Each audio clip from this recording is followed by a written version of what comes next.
So he takes care of our guilt. And he takes care of our shame and our sense of worthlessness, but he also gives us a meaning and a purpose. Restores to us the fact that we're not here for nothing. He restores to us a life with God where we are reconciled with him because that is the purpose for which we were made. See, one of the biggest epidemics that our society faces right now ain't got nothing to do with a virus. It's the sense of people who are cast about, lost, grasping for some meaning. What is it all about? And they don't find an answer in the world.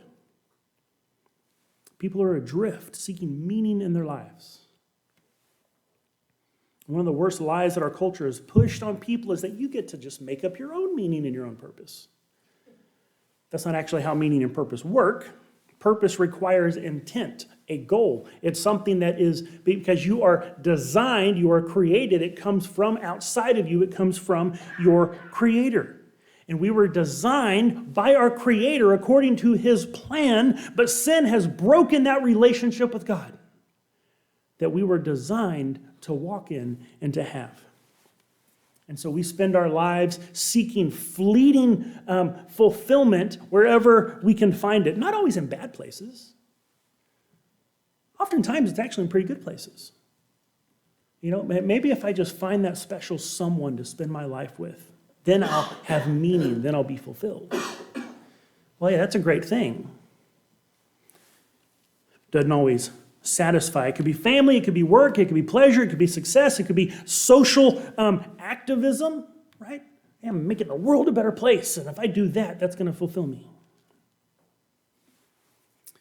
But Christ says, no, none of that. You're meant to be with God. It's kind of the old idea that everyone has a God-shaped hole in their heart. And everything else we try to stick in there to fill it isn't going to fill it. It requires that relationship with God, and Christ reconciles that relationship, restores us in that relationship so that the purpose for which we were made can be fulfilled. As we just read in Romans chapter 5, verse 10, for if when we were enemies, we were reconciled to God through death of his Son, much more having been reconciled, we shall be saved by his life. It's not merely that our debt was paid on the cross, though amen, praise God for that. But he was risen on the third day, and that new life that he walks in, we get to share in. So what is that purpose? We're reconciled to God, we have the new life, we get to live according to the purpose. Well, the Bible tells us. We get to be a shining light out in the darkness of a broken and fallen world. In Genesis chapter 1, said that we're created in the image of God. Part of that idea of being the image is that we are a representative of. The idea is like being a regent or a viceroy, partners with God in his task. And he says this in Genesis 1:28. Then God blessed them, and God said to them, be fruitful and multiply, fill the earth and subdue it, have dominion over the fish of the sea, the birds of the air, and over every living thing that moves on the earth. This is what theologians refer to as the cultural mandate. See, the idea, let's go put it back in the context of the Garden of Eden. God creates paradise in Eden. Now, we often sometimes mistakenly think that the whole world was paradise. No, it was Eden. That the world wasn't bad, it was just untamed wilderness. And God said, okay, now go make the rest of the world paradise. That was their mandate. He said to Adam and Eve, you are my agents. Be fruitful, multiply, have children, grow mankind, and the purpose of mankind is to extend paradise on the earth. But instead we sinned, and we rebelled against God, and we went off our own way to make the world in our own likeness rather than his. However, the charge hasn't changed. The purpose for which we were created is still there. Only now it's different. Fallen world where sin reigns, the purpose looks different, but it is still the same purpose.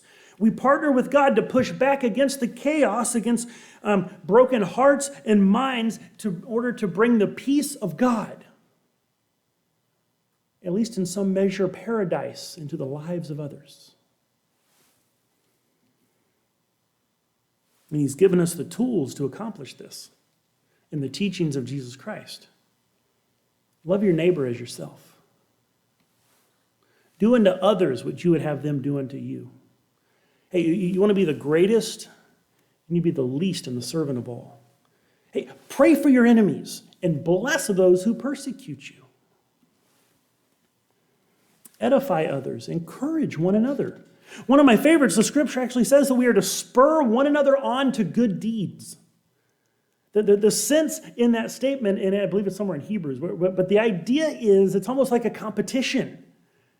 Come on, let's go do something good. As much as it depends on you, be at peace with all men. Confess your sins to one another and pray for one another. And of course, Christ's own commission of his disciples to go into all the world and make disciples, teaching them to obey all that he had commanded. Those are the tools that we use to fulfill our purpose. That is how we live according to life's meaning. That we look out at the darkness and the selfishness and the sinfulness of the world and we say, they need love. Christ came to show us the way to love, and we're going to walk in the way of our Savior. And we will be the light in that darkness. Every time I feel the walls closing, you cover me and breathe life in me again. Lord, though I feel the darkness come, I will not fear, you've ransomed me with blood.